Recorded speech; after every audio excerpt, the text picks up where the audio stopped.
సినిమాలలో డూపులు పెట్టుకొని పెద్ద హీరోలమని చెప్పి బిల్డప్ ఇచ్చుకునే అటువంటి వాళ్ళ దగ్గర నుంచి చిన్న స్థాయి ఆర్టిస్టులు, డైరెక్టర్లు, జూనియర్ ఆర్టిస్టులు ఇటువంటి వాళ్ళకు కూడా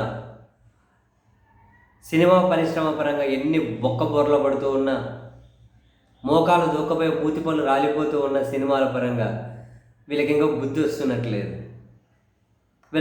వస్తున్నట్లేదు.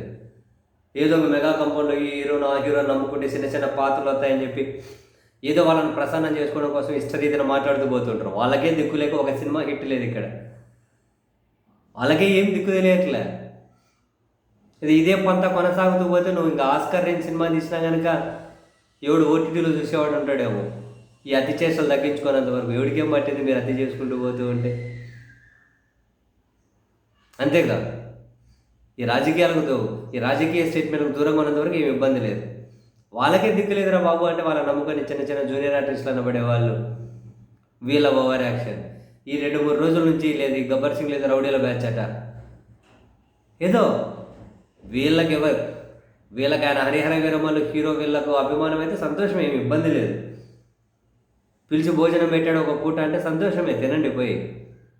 అవసరమైతే 2 నల్లిపొక్కలు అడిగేయించుకొని తినండి, ఇబ్బంది ఏం లేదు. కానీ ఆయన మీద అభిమానం ఉందంటే ఓకే, అభిమానం ఆయన పొగుడుకోవడం కోసం ఉపయోగించుకోవాలి బ్రదర్. నీ అభిమానం కొన్ని పొగుడుకోవడం కోసం, లేదు ఇంకోని విమర్శిస్తే విమర్శించు, కానీ నోరు జారొద్దు కదా. ఇష్టరీతిలో మాట్లాడుతూ పోతామంటే సినిమా కాదు కదా. ఆ గబ్బర్ సింగ్లో రౌడీ బ్యాచ్ అట. ఎందుకో మరి మొన్న ఒకసారి మీడియా ముందుకే వచ్చి ఈ వైసీపీ నా కొడుకులు అని చెప్పి అంటూ ఆ పంది రోజా సేమ్ పదమే అన్నారు. ఆ పంది రోజా ఇట్లా ఆ గబ్బర్ సింగ్లో రౌడీల బ్యాచ్ అట. ఏమవసరం, ఎందుకు ఇదంతా చెత్త?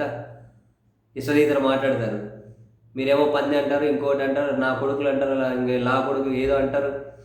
అటు సైడ్ వాళ్ళకి అభిమానులు ఉంటారు కదా. నువ్వు ఈడేదో చక్కగా 25 ఏళ్ళు 2 హిట్లు లేని హీరోకే నువ్వు పెద్ద అభిమానం అని చెప్పి చించుకుంటే మరి అటువైపుగానే ఉంటారు కదా.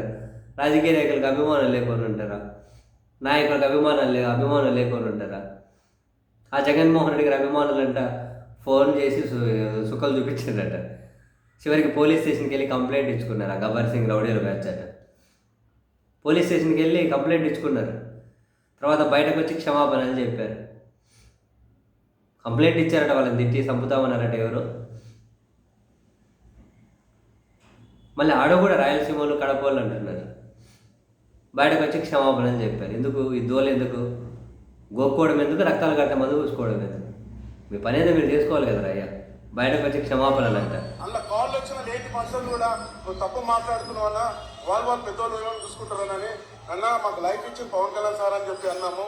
మీరు వైసీపీ వాళ్ళు ఎవరన్నా ఈ విధంగా మీరు మాట్లాడితే వాళ్ళని నేను సారీ చెప్తున్నా.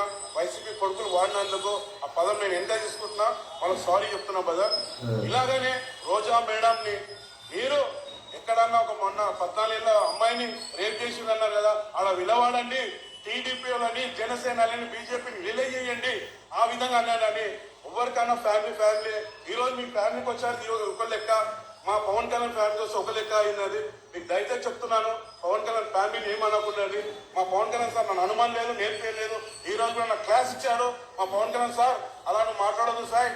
ఏదైనా మనం ఎన్నుకుందాం, ముంగడికి వెళ్దాం, మనం ప్రజలలో ఉండుదాం అన్నాను.